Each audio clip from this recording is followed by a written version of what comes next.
Well, hello there, beautiful. It's Kylie Patchett here. Welcome to the Wild and Finally Pecking Free podcast. I deeply believe that the years during and beyond perimenopause are a rite of passage. All of a sudden, we find ourselves on the precipice of a life transition where our brain literally rewires and runs out of fucks to give. We find ourselves shifting identity, no longer caring what other people think, and being invited to expand into new ways of being. Here, we share the real and raw stories from women who've been through deep midlife metamorphosis, taken a leap of faith, or broken the ties that bind us in patterns of staying small, stuck, and like our needs just don't matter. This is the midlife medicine you didn't even know you needed. Stories full of joy, despair, freedom, courage, and deep self-honoring. I am so glad you found us. Welcome.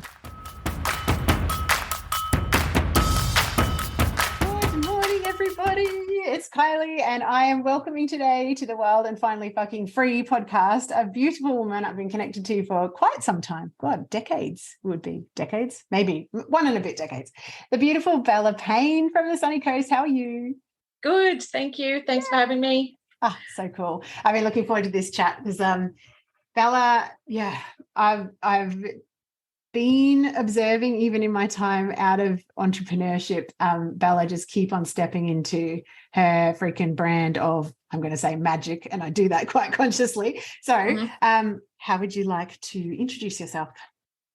Okay, well, as you said, I'm Bella. Bella being my magical name, Belinda my birth name. So I basically, my business is Wiccid. And I magical holistic therapies. I basically have a studio on the Sunshine Coast where I see people in person, and I do a lot of stuff online, offering circles and retreats and magical products and one-on-one mentor sessions. And I have to say that a lot of what my business has evolved into, which I'm sure we'll talk about at some point, is thanks to you, Miss Kylie. Oh, thanks. Yeah, from our long association and things that we've done together has actually really helped me step into this. Thank you. That's a beautiful thing to say, because it's been a beautiful thing for me to watch you becoming like more and more unapologetically fucking Bella. Like I've just always been inspired by your connection to the magic in this world, quite literally. So when I first connected with you, you've done makeup for me for photos, like all sorts of different things. I know. But how you used to be in business was that you provided facials, nails, etc., like a beauty service. Yep. And there was always this extra depth of, it's like, I want women to help women feel like they're taking care of themselves and taking a bit of time out and grounded in, their, I guess, self-care.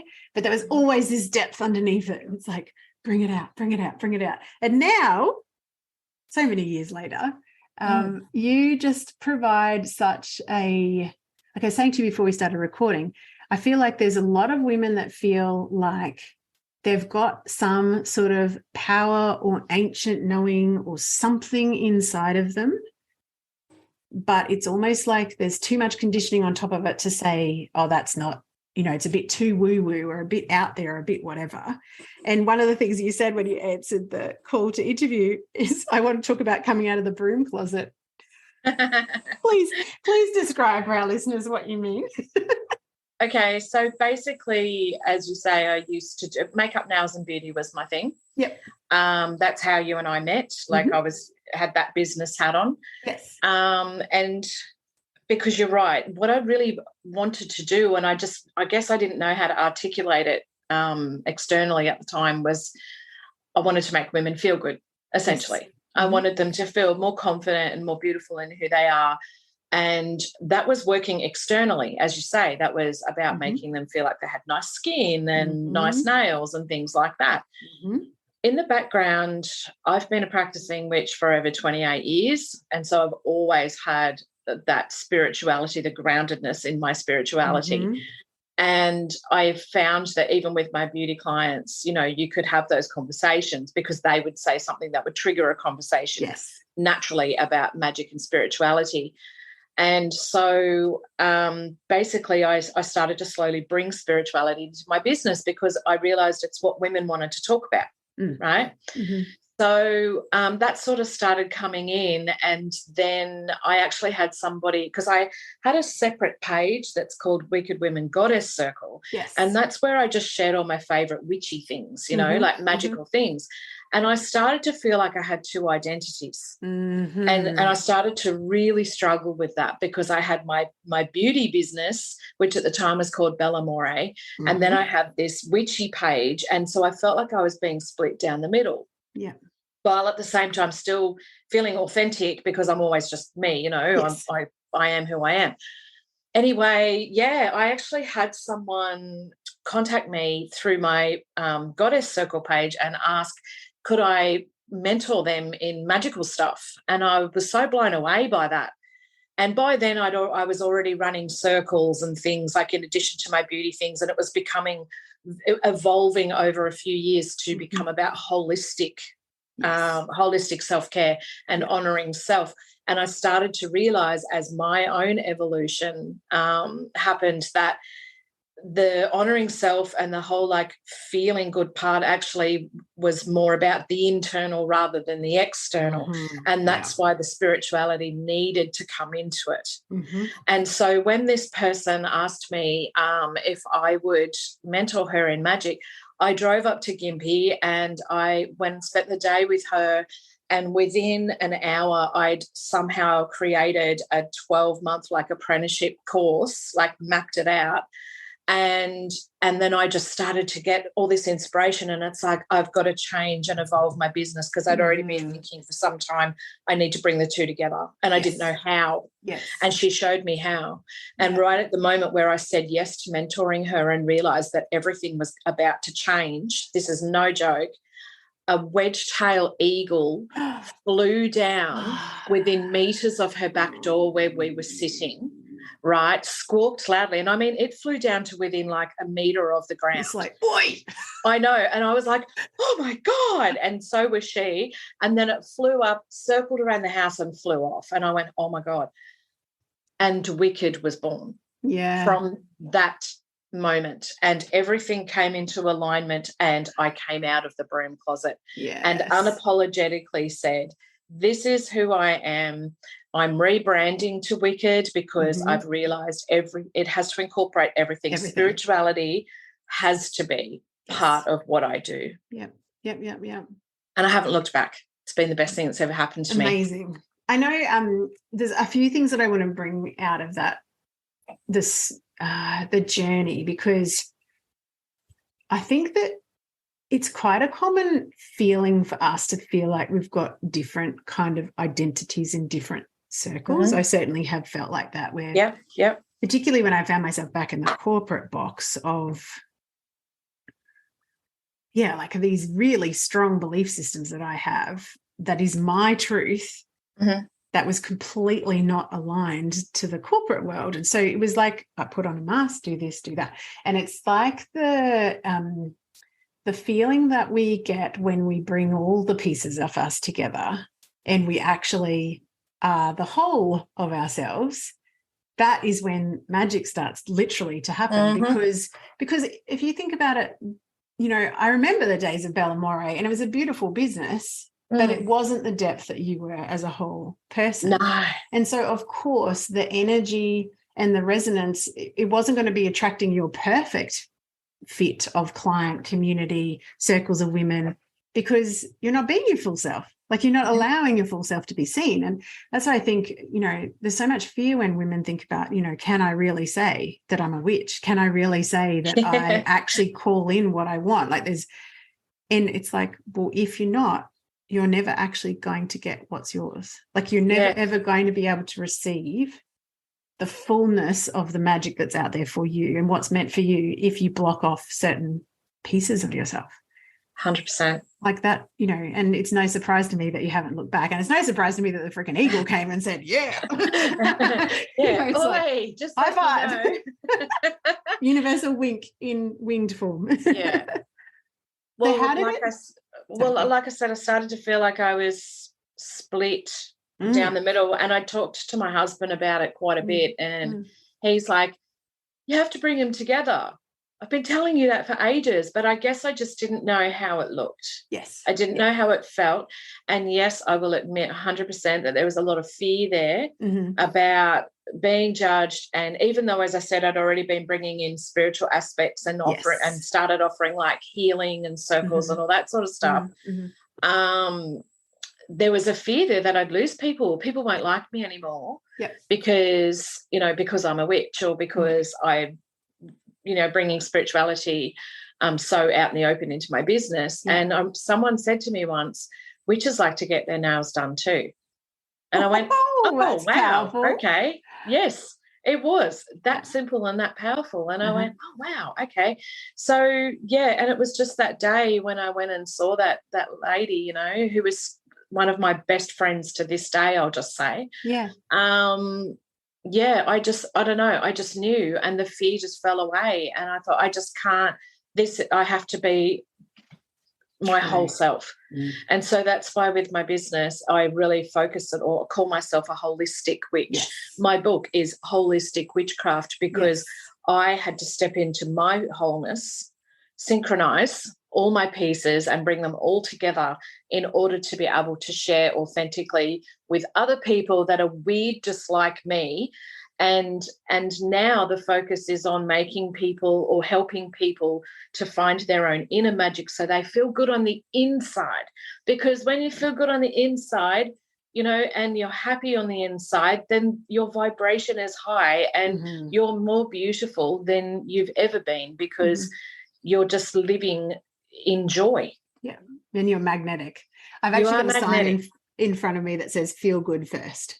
Yes. That's one of my key, and that's really alien for me. I'm going to be really honest, because my entire life, my reference point of myself is get the to-do list done, and then there's space to do what you need to do. And it's like, well, that's actually flawed, and it comes from a lot of conditioning, and that's a whole other story. But choosing to actually understand that 80% of creating anything that we want is just getting into the right energy and vibration. So feel good first. Take care of yourself first. You cannot turn up as the partner, the wife, the business owner, the whatever, space holder, particularly. Like if you're holding space for other people, fucking take care of yourself, because you cannot do it in a balanced, healthy way. So how did it feel? So actually, let's take a step back. So the fear was about being seen and being judged. Do you have anything to say about that in terms of it's a bit of a, I don't know, like a buzzword kind of thing that's been out there for a little while about the witch wound? Do you feel like there is a portion of old generational, like, do not step into your power and be public about it because you will be cut down? Was that true for you? 100%, because that's the majority of the clients that I work with. Yeah. So I've been doing, even when I was still Bella More, I've been doing belief work and mindset work for a really long time. And yes, I would say to you honestly, a huge percentage, like I'm going to be bold and say 80 to 90% of my clients are women that come to me for a mentor session or a healing session. And a lot of it is around fear, ingrained fear, whether that ingrained fear is in their genetics or it's societal beliefs that have been placed on them, or whatever it is, whatever their story is. The fear around witchcraft, because they've been told that it's evil, and only evil people practice such things, and so it's been conditioned into them, and it's like they want more. So, like, every one of my clients wants more from life. They know there's more out there, right? They want to feel amazing. They want to live their truth, but they're so full of fear from this conditioning that they've been receiving over their whole lives, possibly through generations, right? Yeah. So that's and we need to work with that. We need to work with changing those beliefs and helping them to, I guess, integrate the knowledge and the power of being yourself. Yes. And that in this day and age, it's okay to be that.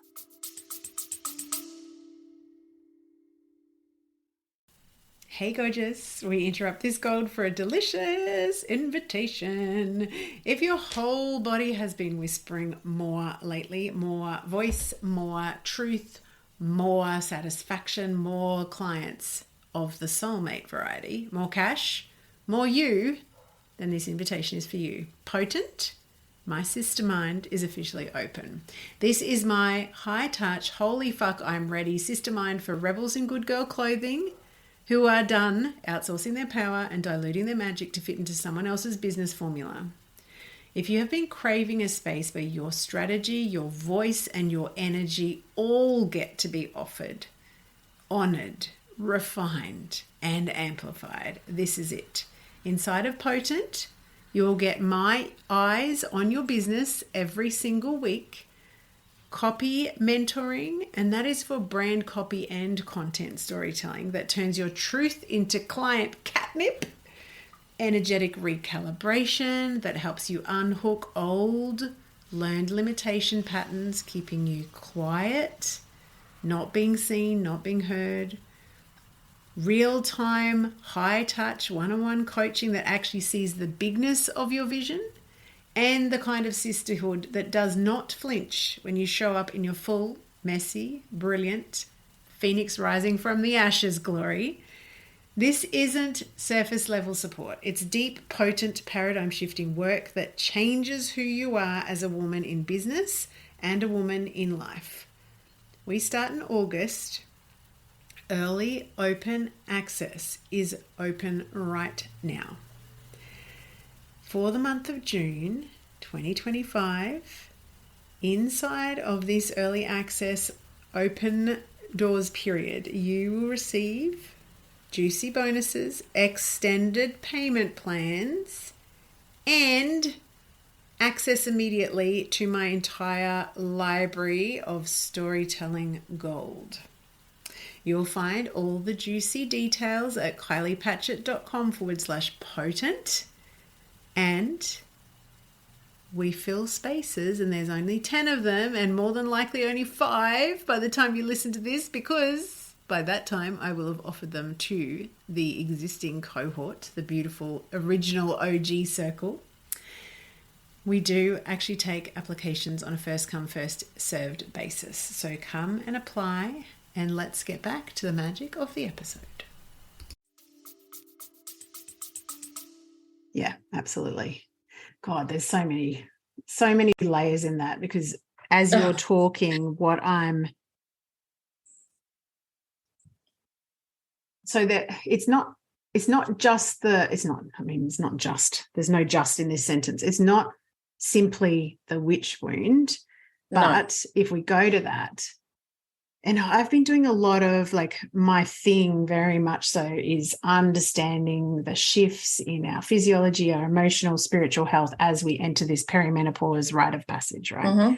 Yeah. And one of the things that I've become really, really aware of is how dangerous, in inverted commas, a woman in her power is. Oh, yes. To society, to the cogs, to the machine, to the patriarchy, to the, like, every fucking thing.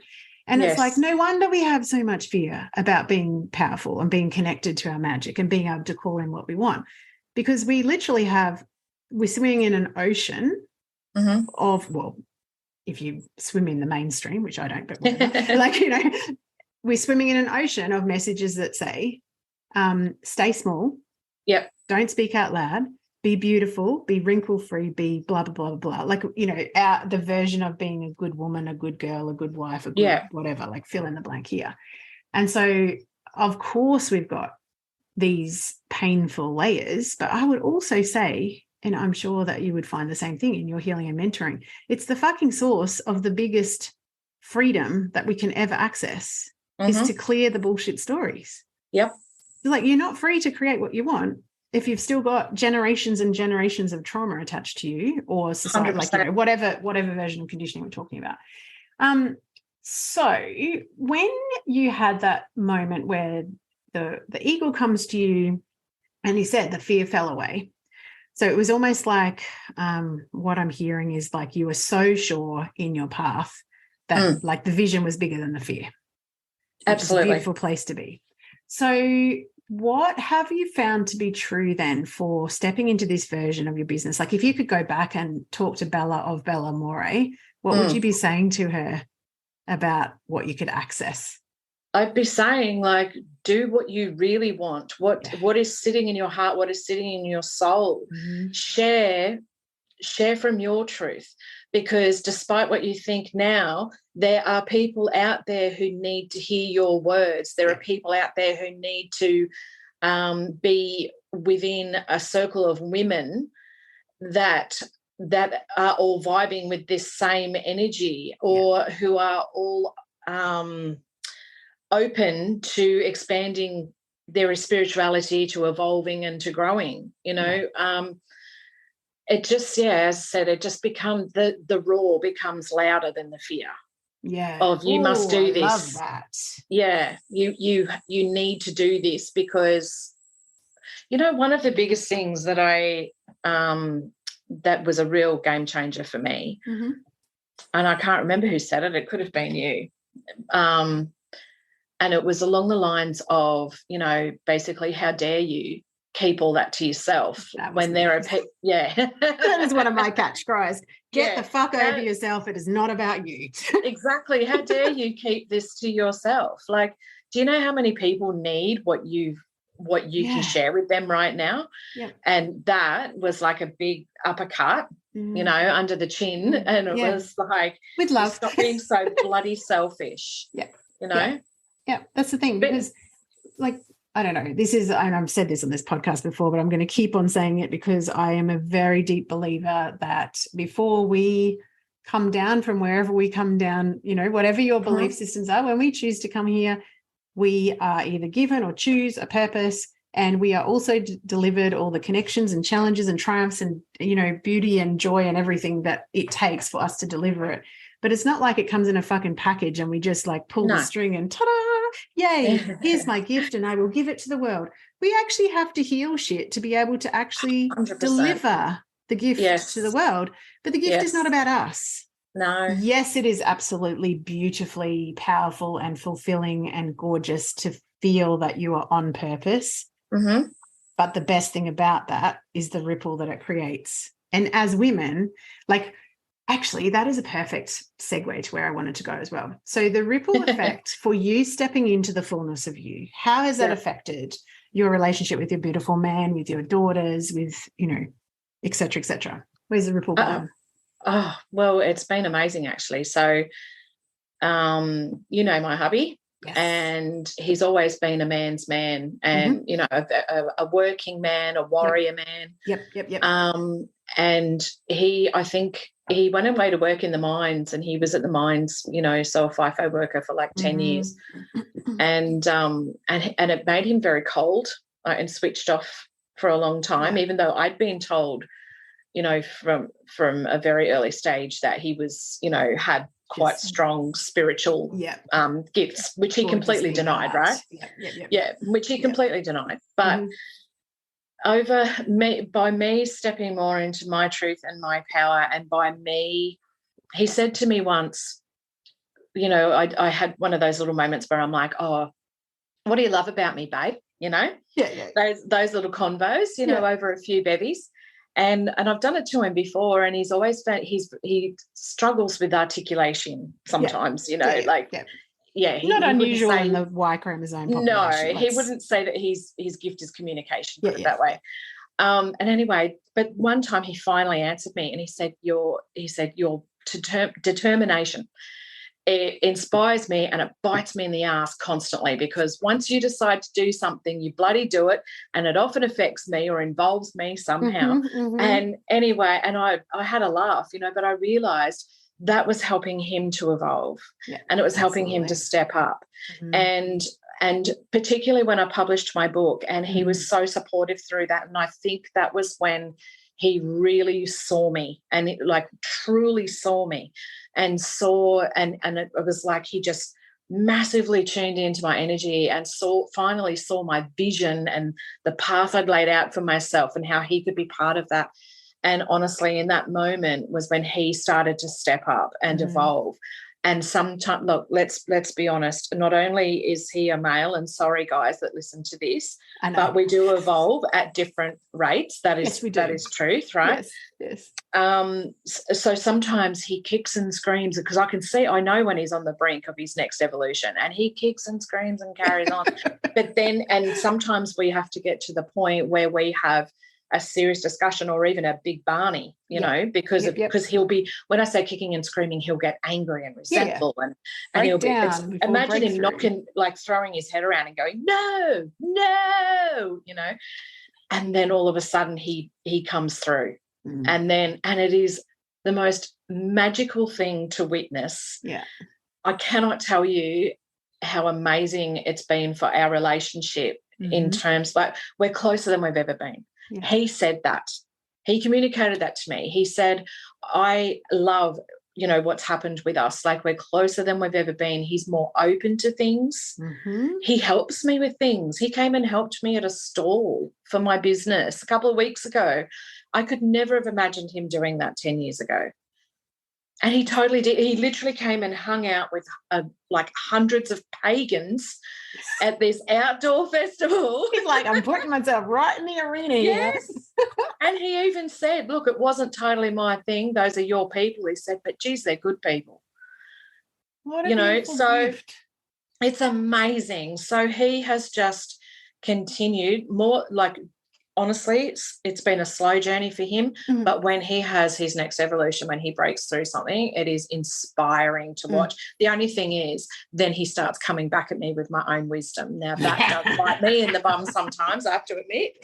He does. And it's the same with my girls. You know, my daughters are just about to turn 21, would you believe, Ainsley? Oh, my God. Yes, and just on the 21st of December, she's turning 21. I know you've noticed since she was a little girl. Oh, my God, Bella. Oh, I know. I've been watching your girls too and going, wow. I know. And my eldest daughter is 28.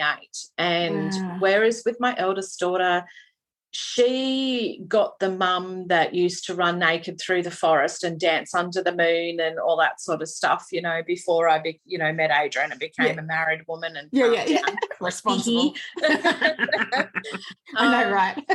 Yeah, and so she sort of, and in her teenage years, like, she really switched off and rebelled, and it's only sort of now in the last couple of years that she sort of started reconnecting spiritually herself. She had a lot of fear around it for a really, really long time. And I think for her that is generational. On her other side of the family too, they're all like quite religious and Catholic, and not that they've never been allowed to preach to her or influence her in that way. However, she has got that in her genes. Fear. Absolutely. Like generations of fear, right? Yeah.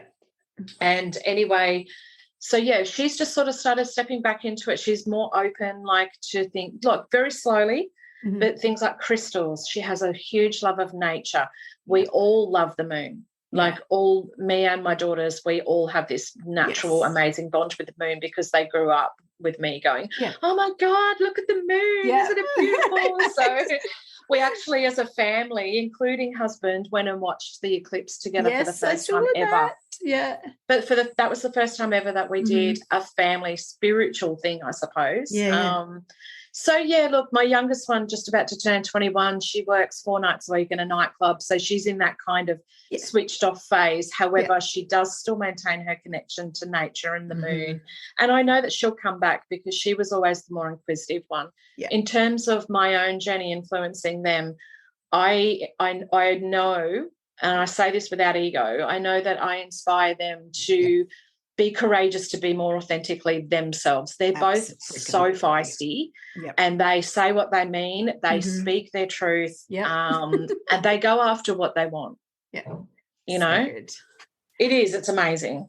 I feel like there's such wisdom in, so I always think back to, love it or hate it or whatever. The reality is most of the time, the mum of the family is the thermometer or the temperature setter or whatever. And one of the biggest things that I've been really, really aware of in my own journey to being like actually giving myself permission to want what I want. like rather than putting the layers of like, but that's not available or you know, or the listening to fear or whatever. The permission, and I know that people don't need permission, but when people see you doing that for yourself, it's basically what's happening with Adrian. Like he's seeing you again and again. Step more into yourself, step into the power, you know, and I think one of the most powerful things about that is actually saying what I'm not available for anymore. Because with each evolution, right, I'm not available for not showing my full self. I'm not available for not speaking my truth. I'm not available for abandoning my needs. I'm not available for, you know, pretending I'm small when I'm not. I've got a tiger inside of me and the tiger wants out to, you know, do whatever the tiger's meant to do. So that to me is the gold there, because that closeness. And again, I come back to the same thing I kind of have in my mind about the business integration. When you are your full self, your husband, your daughters, your friends, your community, your, you know, everyone that you touch gets the fullness of you. And so they can have a depth of relationship that they could never have had when you were not being your full self. Yeah. And this is what I think women kind of, I don't know, it's like, oh, but it's too scary to step into that. And it's like, but you're not being your full self. So no one actually knows you. So like you cannot tell me that you have truly intimate relationships if you won't give yourself permission to actually want what you want and live into what you want. And that's not, that sounds like I'm being really judgmental. I'm not, that's not the energy that it's just like you, again, you're ripping people off. You know?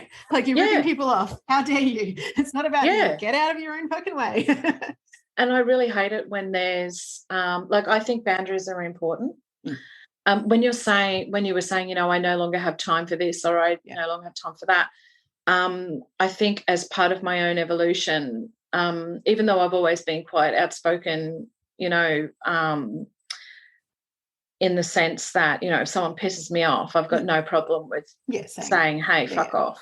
You know, that's I have no issue with that. No. I'm an Aries woman. And incidentally, literally my Chinese zodiac sign is a tiger. Me so too. Me too. Yes, I know, right? So I've always been quite outspoken in that sense. But now if I've got something I need to say, it comes out in a different way, and I don't need to yell or erect fences made out of barbed wire to help people to understand things that I cannot or will not tolerate any further. There's been a few conversations with my husband, for example, when I said, you know, sometimes we've had to have a Barney or whatever for when he's about to burst through and evolve, right? There's been a handful of times in our 22 years together, and I used to scream and yell. I used to argue to get my point across, to be heard, right? Whereas now I've said to him before, I need you to hear me.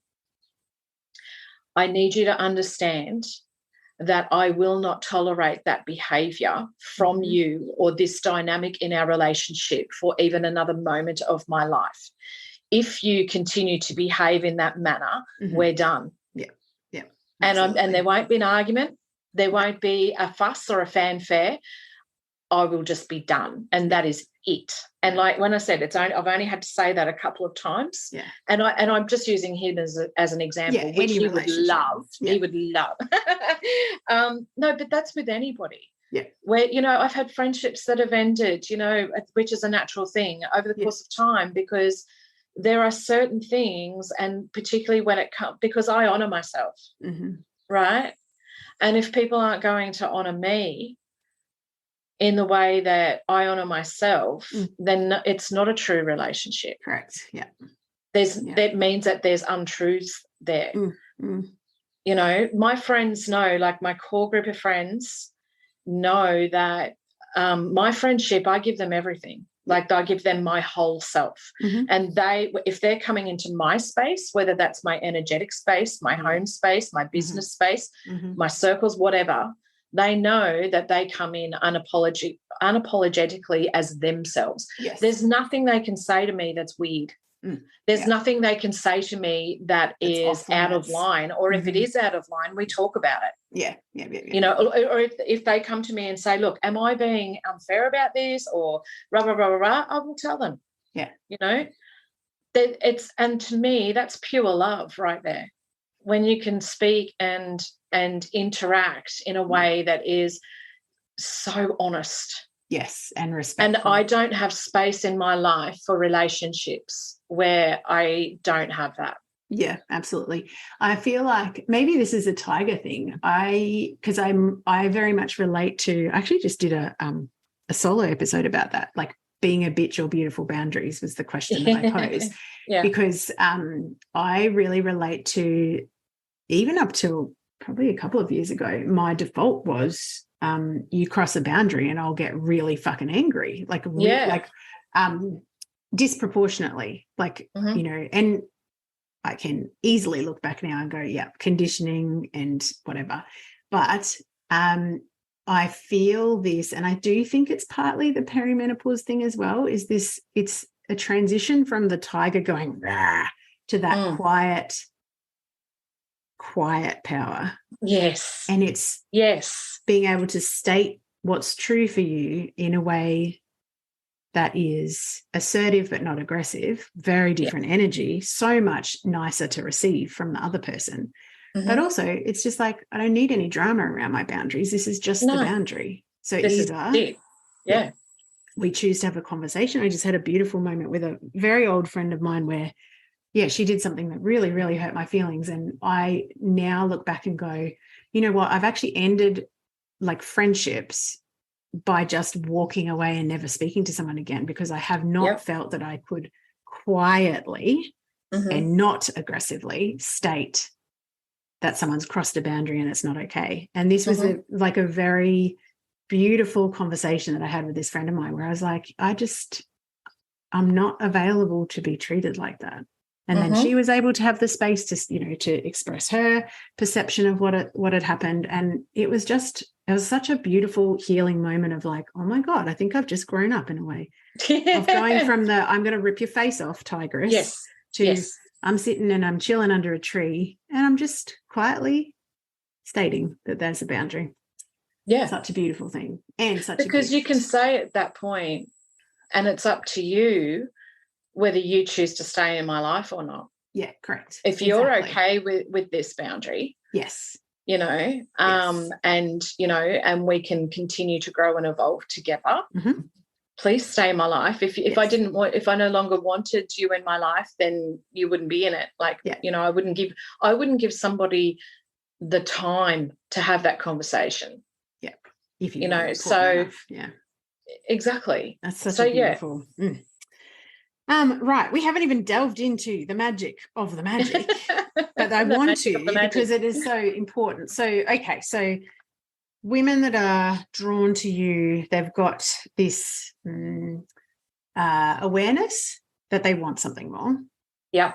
And whether they're aware of it or not, they might have conditioning around like, you know, I don't want to be stepping into this weird woo, whatever stuff. So if I was a client coming to you and going, I am seeking something more and I've got this inkling that there might be more inside of me I can access, but I don't really know where to start, how would you answer?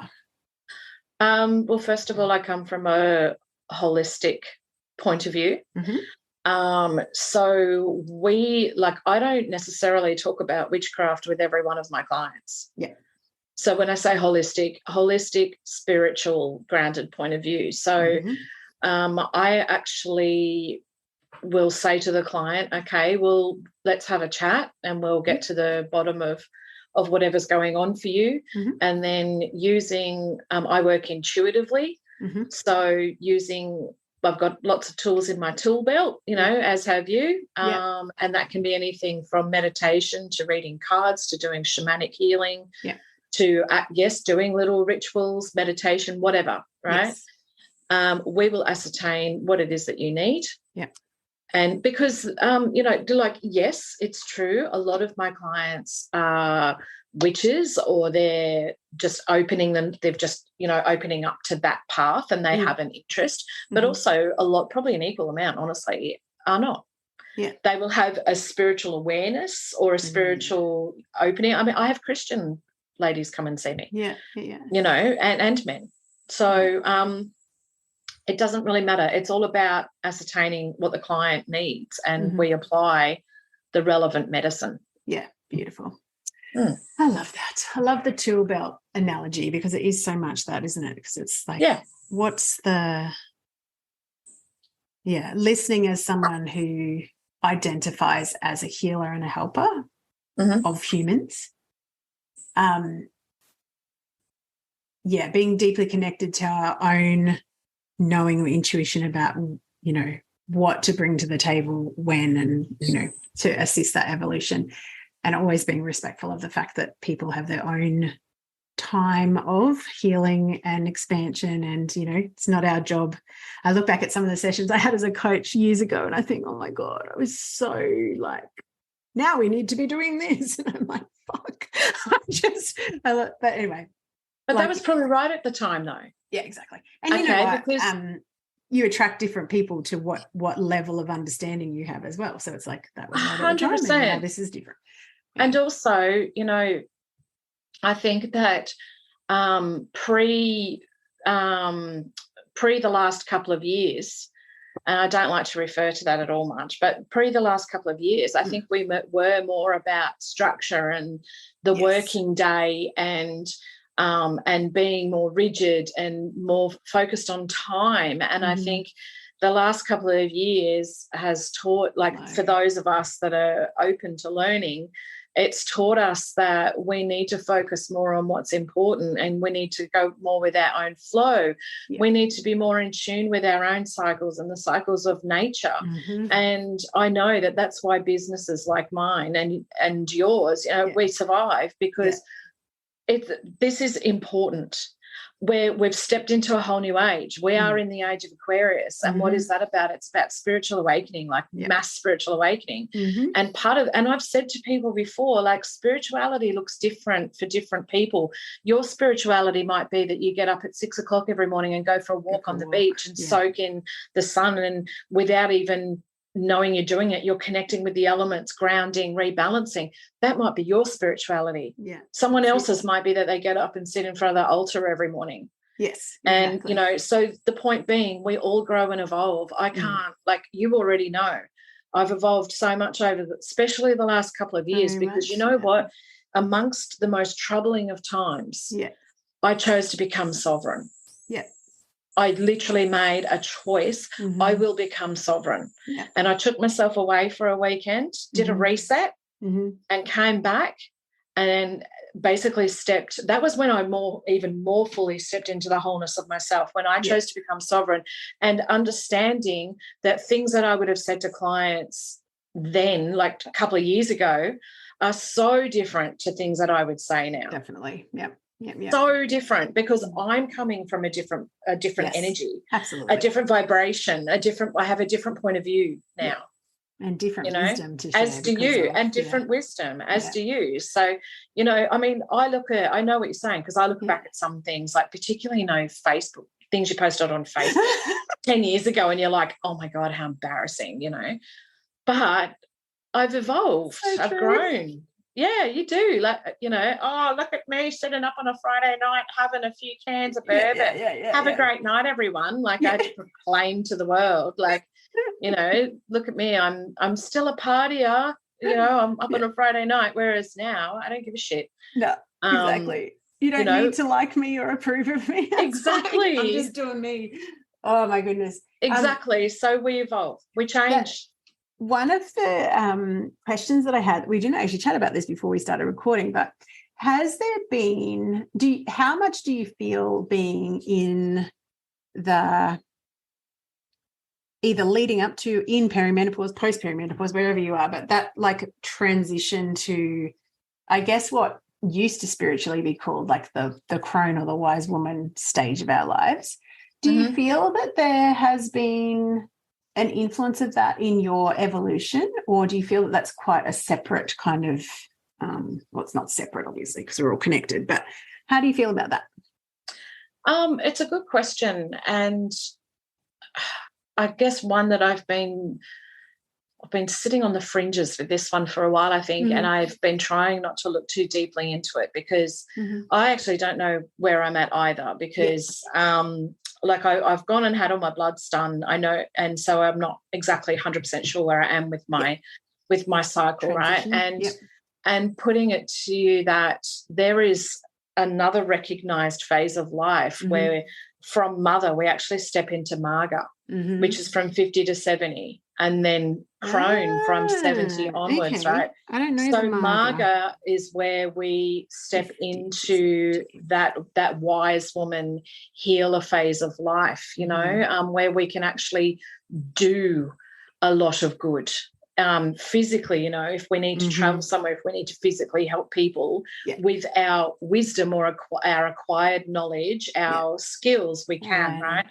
Whereas I kind of think of crone as like you can still do all of that, but also in a more relaxed sort of different way, kind of like when you become a grandparent instead of a parent. Yeah, gotcha. You know, okay. Yeah.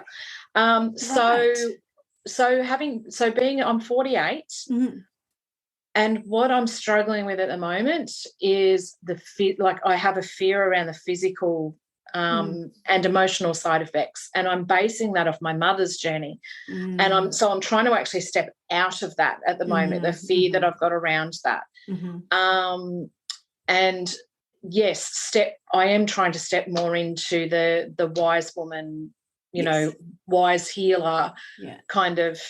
And looking at, because I love where I'm at in my life in terms of, you know, how many times do you think, I wish I knew then what, you know, what I know now and could go back in time, but with all this knowledge and wisdom and confidence, you know, and power. And I think physically, you know, I'm going through a transition. I can feel that within myself. You know, I don't like the lessening of functionality in my body or with my body, with her, you know. Confronting, hey. Yes, it's very confronting and I'm not enjoying that. So, you know, but it sort of, I'm looking forward to the Marga stage in the sense that I think I will physically step more into the fullness of my being. Yes. Because it is confronting, and I look at my mother's journey, and I've gained a lot of insight from that. It's for me. I'm really in this transitional process at the moment, where I'm trying to marry in my mind with a lot of journaling and ritual and self-exploration. The physical, the mental, the emotion, and the spiritual that comes with stepping into this new phase of my life. Actually, this brings to mind, and this is important, I knew the journey had begun for me into the Marga phase when my youngest daughter left home. So that was last year, right? She left home last year, and I thought she'd be with me for years yet because she's a real mama's girl. And she left home, and I grieved. I grieved so hard. I sobbed like a baby for a week. I was heartbroken, right? Even though I was the one that initiated, just saying that. And I realised I've had a child at home with me for 27 years. 27 years. That's huge, right? And so that grieving process, I realised in that moment that I was beginning the journey into Marga. So emotionally, I had already started preparing myself. And I know that because I stepped away. So last year, I stepped away from my physicality a lot in the sense that I went very, very deep spiritually and very, very deep emotionally. And that's where the focus of my journey was. So I gained a heap of weight. I lost my gym mojo for a while. And so with that has come aches and pains and, you know, all these new things. And now my focus is switching back to the physicality, right? It's like I've done all this work to prepare myself emotionally and mentally for where I'm about to go or where I'm heading into. Now it's time to bring the physical into alignment with that. It's so so relating to the grieving thing. So I've still got one at home, my older one, but my younger one left at 16. I know, right? As I did. As I did. And very similar in personality, and like, you know, I just want to do my own thing and I want to be out there making my own magic. And, you know, as you have, raising strong, independent young women who go after what they want. And I'm like, but no, not when it doesn't suit me. Yes. Stop, not when and oh my God, the grief, far out, man. And that was only with one, but I was like, I'm not ready to be done with this phase of my life. I want you to be here so that I can take care of you and be connected to you. And oh my God, the stories that I had about, you know, she's gone and we're never going to be blah, blah. And in the end, best thing that she ever decided to do, because our relationship is much deeper, has loosened up some bonds of, some places where I was overstepping and over boundary, whatever. And so I'm deeply grateful for her having the wisdom to know that that was her path, but far out, man, the grief. And similar age, I'm 47 and a half, and I've definitely know, like physically I have no signs of perimenopause except the emotional end of things, of like the rage and the anger that started coming up in the second part of my cycle. I'm like, whoa, where was I going with that? So I guess for me it's that it's the deep surrender of the cycles. I mean, and you and I both love nature, cycles of life, the moon, love the balance that the universe is already in, as are we. Yes. And this, so the natural, I don't know, setting of the years of being able to have a baby if that's your desire, or take care of, you know, the active parenting phase. It's like, fine, surrender, but also feeling all the bloody feelings, like all feelings are welcome here. I am deeply in grief, like so beside myself, like literally. Yes. And my story, your story, like mine echoes yours 100%. But with my eldest one, she left. She left at 16, then came back home for a year, and I mean, when she left at 16, I've always been a protective mother bear. So letting her go was one of the hardest things I've ever done. And I cried for like 11 months. And she came back home for a year. And when she went the second time, it was with our blessing and properly and moved into a proper house. And she was a real asshole to live with. So the parting, and because I'd already pre-grieved, you know, and I can say that, and she can listen to this, and that's fine because she knows. Totally. And I mean, she's not so much anymore. But at the time, we just clashed constantly. And as you say, it freed up so many unhealthy ties that we had between us. And honestly, she, as I said, she's 28 now. We're so close. We are so close. Like we're like sisters. We do so much together. Like my daughters, like my eldest daughter, her and her partner love to come and hang out with us. And I said to my husband the other night, like the buggers kept me awake until 2:30 in the morning, and I had a workshop to present the next day, and I'm lying there thinking, oh God, they're being so rowdy and so noisy. But then my heart was happy because I'm like, oh, family. And I said to hubby, they could hang out with any of their friends tonight, but they want to hang out with us. So it's been a blessing. But when my youngest went, there was quite a big gap in between when they left. Like I'm talking 8 years or something, right? 10 or 8, 9 years. And the grieving the second time, like, it was heart-wrenching, because prepare yourself when your other baby goes. I don't even want to think about it. But you know, your children will help you through that process, because, and I'll tell you how Ainsley helped me. We went through so much healing in that time. We cried together. We talked openly together because we had a lot of unhealthy ties that were binding us as well. And then she came home one night for dinner and left a trail of crap in every room she visited. And I thought, and in that moment, I stopped grieving, right? Because I am no longer available for the trail of crap. Because I looked at it all and I went, oh, my God, I don't miss this at all. No. I don't miss this side of things. And because we'd just done all this healing, right, together and communicated so beautifully and had such deep sharing together, I'm like, actually, it was in that moment I realised I could see how moving forward our relationship would become so much better, like it did with my older daughter. And so my grieving was over. And the release and the relief about that. I definitely, it's wonderful. So it is, Definitely. and then, like I said, it was in that moment that I just went, holy shit, I've literally just moved from mother into Marga. So Yeah. as I said, the physical process of going through menopause or whatever is slower to catch up, and I'm grateful for that. But the mental and emotional process of that already began last year. Yeah, you're starting the transition. So, it's beautiful. beautiful and terrible and challenging and enlightening and painful and all the things. But as you say, it's another stage of life. What do we go through when we go from being tweens to teens? We go through so much emotional and physical, angst and challenges and anxiety. And what do we go through when we transition from sort of, between that 18 to 21 phase into the next phase of our life, where we're going to be, getting a home and maybe having children, maybe getting married, maybe establishing our careers. That's hard as well, because everybody has a moment where they're like, what am I doing? Where am I going? Confusion, it's just another transition.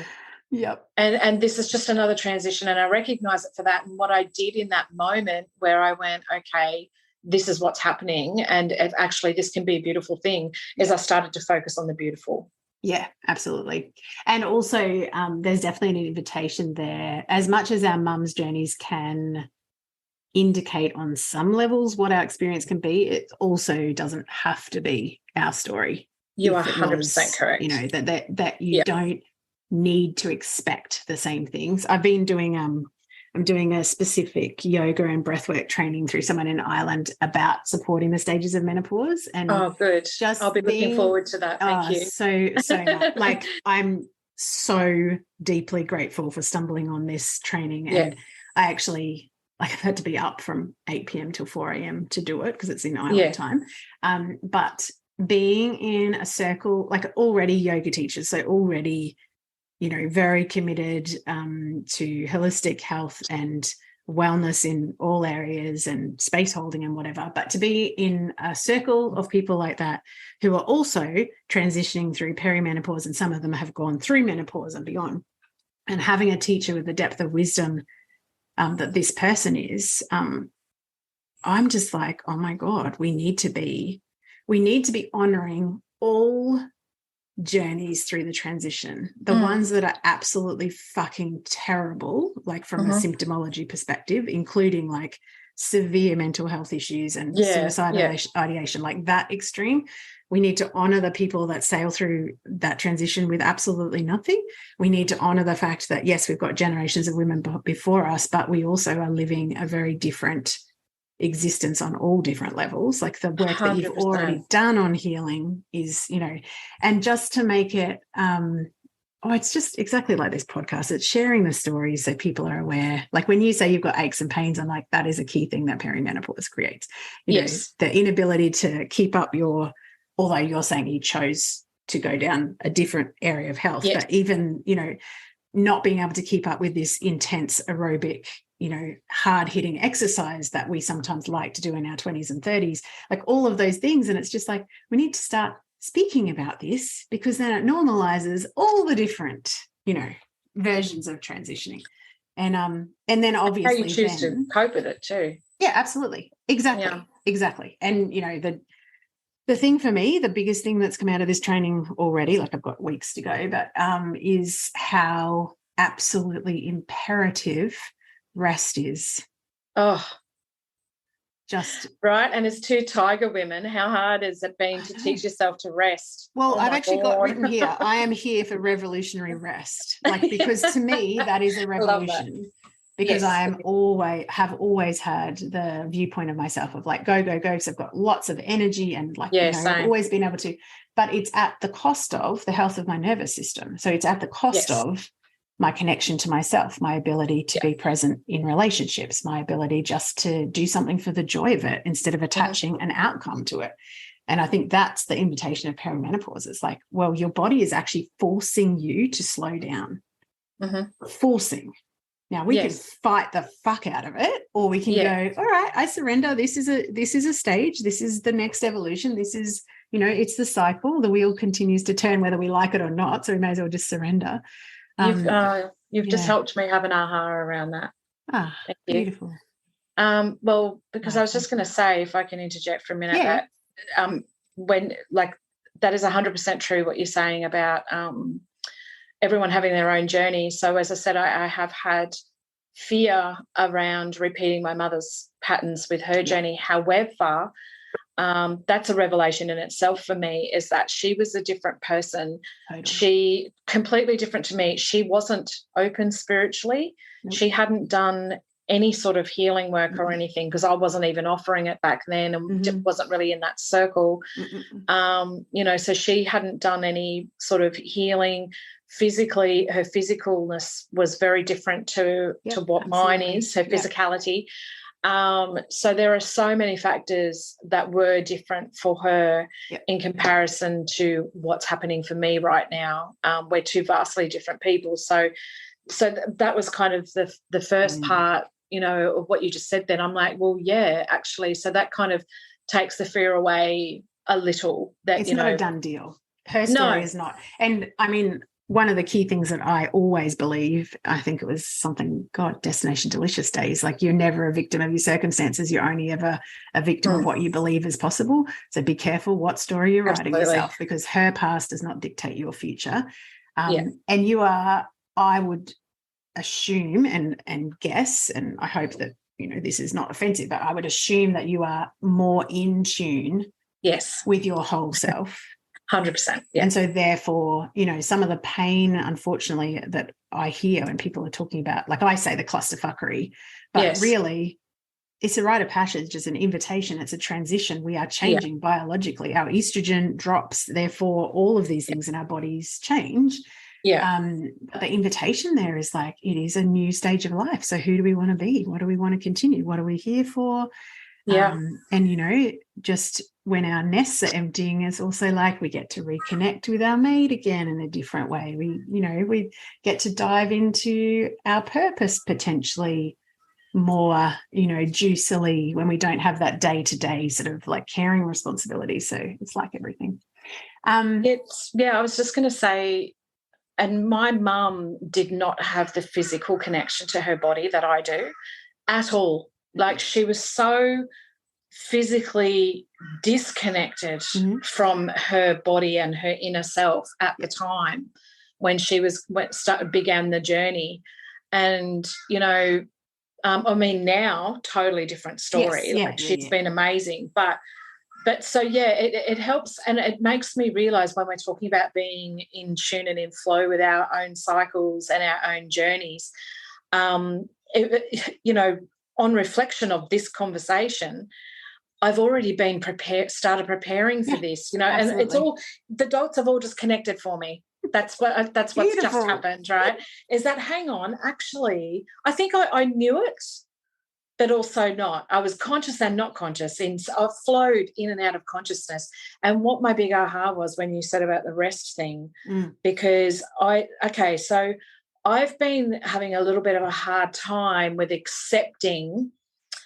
I've learned how to rest, but I've had a little bit of a hard time in accepting that how I work differently, because like you, I've always been go, go, go, go, go, very goal-orientated. I've got to get this done, this done, this done, sometimes to the detriment of my family, when I would sit up on my computer until all hours of the night to get shit done, and parallel lives, blah, blah, blah, blah, blah. Right? Yeah. And so that became very, very important to me, to always be busy. And even now, I will say to you, I'm hyperactive. I've always had massive amounts of energy. So yes, resting to me was quite a difficult thing. And what I've been struggling with is, over the last few years, how much I've retreated, right? For me, for self-preservation, and because I'm a massive empath, I retreated from society, like largely for a really long time, because I couldn't stand the energy out there, right? But things have been quite good, for quite a long time. Like this year, I can go back outside basically. But there's a part of me that's still been struggling with the fact that I am much more reclusive than I used to be. So, I'm more choosy about social engagements, where I go, what I do, who with, who I hang out with, and all that sort of stuff. And when I'm out, there are times of year where I'm very out in terms of my business, like going to events and festivals and things like that, and I'm out. Mm-hmm.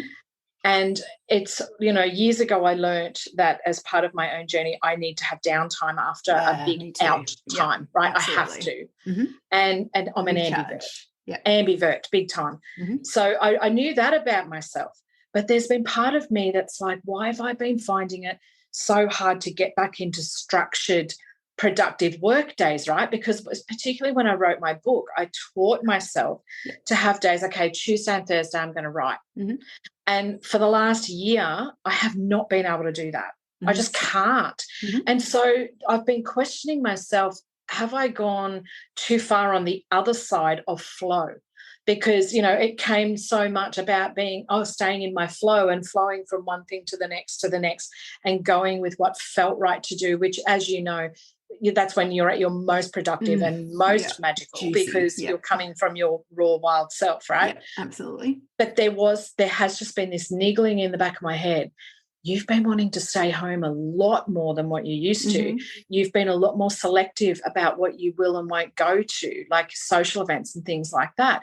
You won't get back into that structured, productive work day. Why are you resisting, And I realised now, I thought it was a lot to do with non-conformity, because I've spent 2 years going, I will not conform. But then I'm trying to conform myself. Yeah, exactly. Right. And I'm trying to make myself conform to myself. And making yourself wrong for what feels good for you right now. Exactly. Yeah. And so I really struggled with that, right? Mm-hmm. But now I also realise in talking to you, it's been all part of the rest. It's been part of me moving into this next phase of my life where there will be more balance. Mm-hmm. There will be more rest time. There will be time where I want to hibernate and be reclusive more so than I want to be out. Absolutely. And I would say the extra bit on top of that from the little, like I've only just started this course, so I'm just sharing what's sort of real for me at the moment. Like in the beginning of this podcast, I say, we run out of fucks to give in midlife, right? And I say that as a joke because that's how it feels. Like I'm like, nope, not available for that. Don't give a fuck what you think. Right. Like I literally feel like I'm throwing fucks out left, right, and centre. Well, no, there's no more fucks. Whatever, No, you're out of fucks. Stay with that. I've got no fucks left. I go to throw them out and they're not there. Anyway, but part of the biology of how we transition through different stages. So when we in our, and you've spoken to this already, like the phases of life, like when we're in our early years, pretty much from the time of puberty, we are wired, literally, brain wired, etc., and hormonally wired to seek a mate, fall pregnant, and protect family. At this stage of our lives, we are actually equally biologically wired to disconnect our need to actually have connection and nurturing of other people and reconnect to actually turning inwards and diving into ourselves. That's exactly what you're talking about. Yes. So the desire for more space and retreat. And one of the things you were reminding me, I had a really cool human design reading where so many things that are my natural thing, like the natural energizer bunny part of me, I'm like, oh, that's why that is. One of the things that was really very strong in all of the key gates was retreat and wait, rest and receive, wait for things to drop in front of you. You don't have to go and create anything. And I was like, oh my God. Like it feels like that's what I say, revolutionary rest. I'm actually literally, when we get off here, just about to record a yoga nidra for my community called Revolutionary Rest, because I'm like, you are being called to get quiet and connect your own wisdom and stop looking outside of yourself, and also stop looking to old patterns of like productivity. Even that's a fucking story. To be okay in the world, I need to be productive. Who says? Oh shit, that's actually not even my voice. That's society. And you've just spent the last 2 years rebelling against what you see as conformity. And like you say, you're trying to conform to the old story that society gave you when you were growing up. Exactly, right. Well, isn't that a clusterfuck? But isn't, when you look at it from the outside in, and you unpack that, you're just like, oh my God, that's so and you know, like you would find so easy to see in other people and not in yourself. Anyway, that's fine. But yeah, it's the retreat. It's like we've been sold this idea that we have to be productive and seek approval and love outside of ourselves and be a particular way to be okay as a woman, as a mother, so much expectation, and it's fucking exhausting. And then your brain rewires to go, I don't give a fuck anymore. And you go, well, who am I without all this shit in my head? Somewhat, yeah. But isn't it wonderful when you find out who you are without all that shit in your head? It's like, jazz hands. And you know what else I've just realised too? Yeah. It's all part of this. This is wonderful. I've always had this like picture in my mind. Okay, so Practical Magic, the movie, right? Yes. How they've got their kitchen, and then off their kitchen they have that amazing, beautiful Victorian greenhouse where they've got the big long trestle table and they have all the herbs and everything in there, right? Yep. So I daydream consistently about my forever home being, like, for us it'd be a Queenslander, right? I'd have the Queenslander version me too. with a big greenhouse that literally I can walk from my kitchen into that greenhouse. I can go in there and tend my herbs and I can make my potions and my brews and my spells and all the things, right? And I realise now I'm creating the space to do that. I'm actually creating my life by design because I'm making more time to be able to be in my glass house. Yep, exactly. And by letting go of so much external stuff and making more time to, retreat and be with myself, I'm making the space to do that. Yeah, exactly. Isn't and that coming back to what you were saying about the Margot, you said like becoming a wise woman and a healer. That doesn't come from getting out there and keeping yourself busy and hyper vigilant and hyper whatever. It comes from the depth that comes from what is being called by you into existence. Okay, we could wax lyrical, and we will after we stop recording. But I wanted to hit one really, really important thing. So we talked about before we started recording, you were telling me a story about what happened between Christmas and New Year last year, and it is exactly what we're talking about, is getting fucking quiet and stop pushing, and then something magical happened, which we want to share with our audience. Okay, so I was telling Kylie earlier that it is a tradition for me between Christmas and New Year to take the week off, and I basically sit up by the pool with my feet up or in the pool, and I journal and I write and I plan my year ahead. Now, for many years, like more than 10, I've been using other people's planners, like goal-setting planners. Literally, I print them out and I spend that whole week, and it's wonderful. I love it. And then last year, I bought this same planner that I've been buying for a decade, and I thought, this just isn't resonating with me anymore. And also that person, like, you know, I'd sort of, we're going on different paths, I think. Yes. And anyway, and I'm like, but I need my planner. This is an important part. This is an important ritual for me. Yeah. Because I think of the majority of what I do in my life is rituals, right? Yeah. That's an important ritual. And anyway, so I'd said to my husband, right, this week I'm going to take it off. I'm not going to bloody work. I'm going to have my feet up. I'm going to do my planners and journal and just swim and enjoy life, right? So the very first official day of my holidays, I was sitting there just minding my own business, trying to go into that relax mode. And all of a sudden, creator, goddess, my own inner voice said, you need to make your own planner. You're not enjoying doing this one anyway, so why don't you make your own? And I went, holy shit, I need to make my own planner that's more in alignment with my own needs. Yeah. So next thing I said to my husband, ta-ta, I need to go off and create this thing. And he's scratching his head going, what? I thought you was on holidays. I thought you were on holiday. I locked myself away in my bedroom for 2 days in the aircon and created this 25-page goal-setting planner, right, intention and goal setting.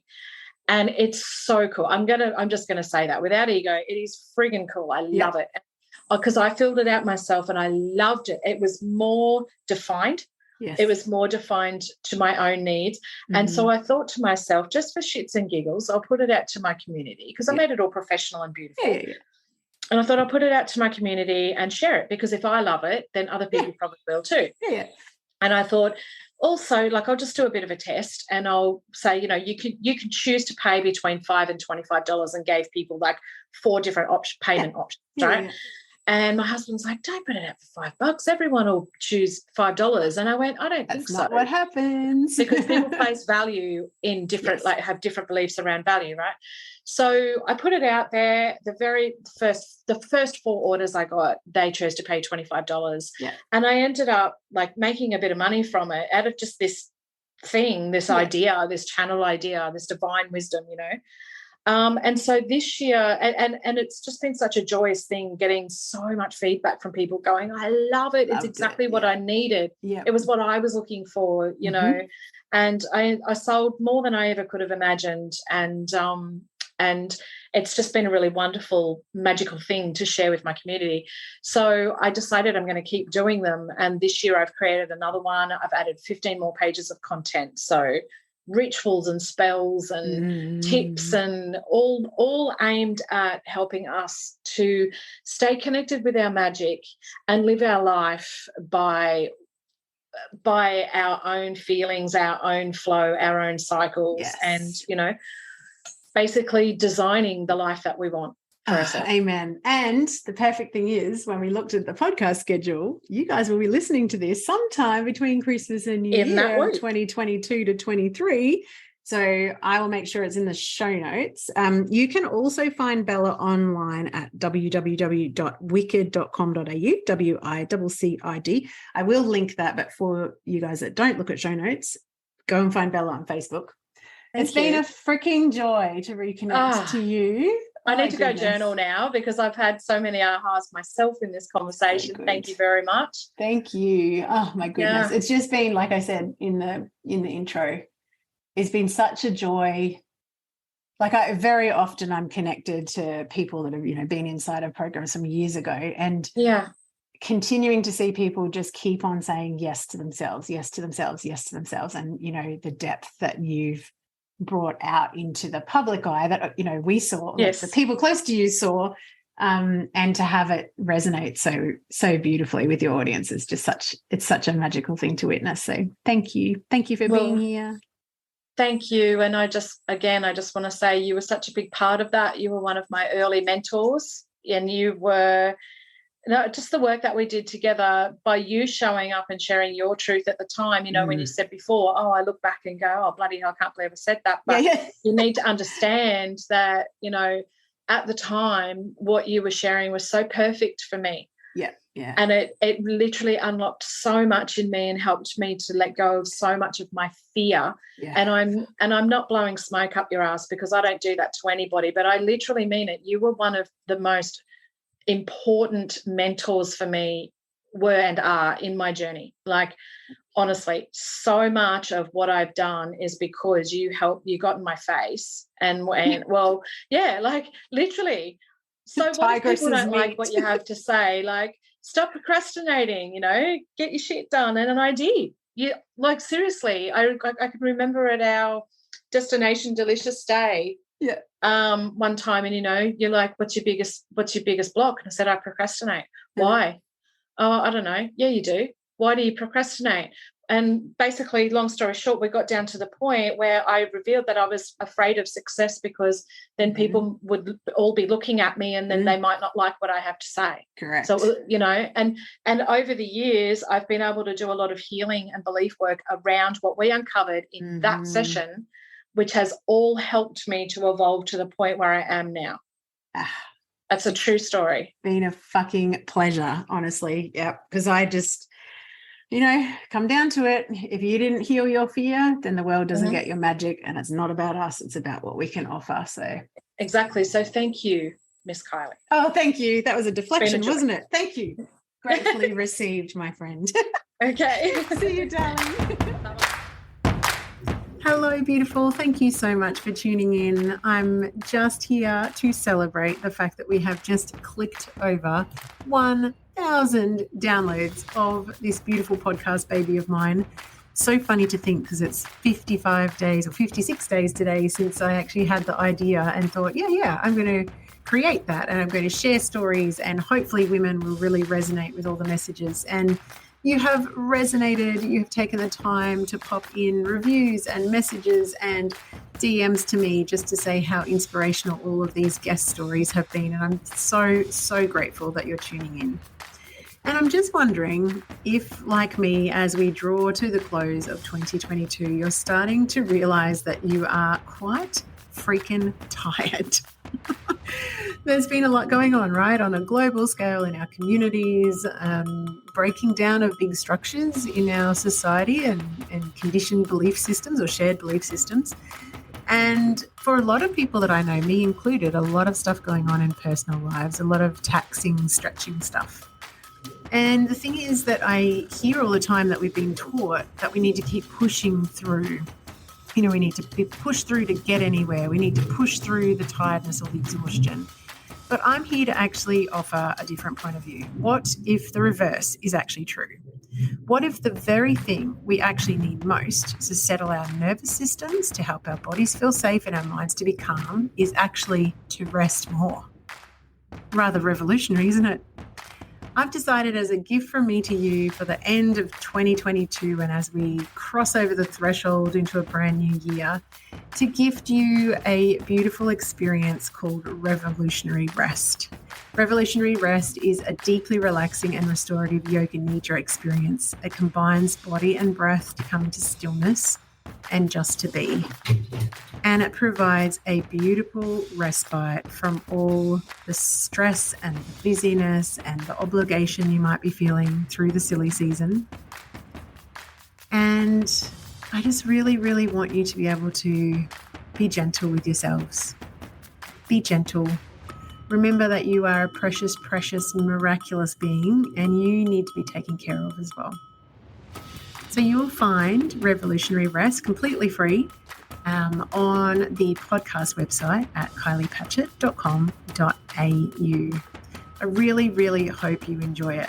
I've just listened back to it myself, and as much as it is a little bit weird to do a meditation to your own voice, it is really beautifully relaxing. And it actually is including a few of the tips that I learned in my last week's training and next weekend coming. I've just been joining a beautiful lady in Ireland called Neve Daly, and she has a form of yoga called Instinct Yoga. And the qualification that I'm doing is all about yoga to support the stages of menopause, including perimenopause and menopause and beyond. And one of the big things that we've talked about is that a key for supporting ourselves in our physical, emotional, mental, spiritual health, everything, is to come to stillness and rest so much more than what we do. So I hope you'll take me up on my offer as a gift from me to you. Merry Christmas if you celebrate, and Happy New Year if you're listening to this in January. Have a beautiful day. Thanks, guys. Bye.